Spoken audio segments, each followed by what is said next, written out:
nós temos departamento com o tema de ouderenzorg, né, manejo de nos granina, e me te quero com é tão importante para junto com a para discussão amplo riba a trobe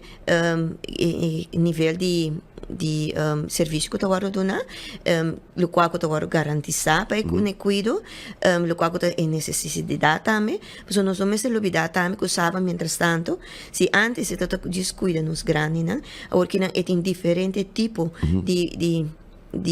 não se llaman cliente, no se llaman paciente, pero diferente tipo de habitante ni cual que tiene ter diferente tipo de servicio y con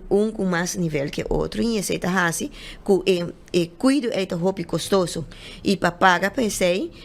me se tem subsídio de governo, pero também me se tem a través discussão amplia arriba com nós para garantir não somente a pero para no futuro também. E cuido a partir de diferentes secções, não? Diferentes afdelingen. Então e esse está assim também com tem afdelingen em hobby mas tem sim de trabalho hobby mas pisar que é outro, pero de assim mês é queda trabalho hobby me deve a parte tá bonito trabalho,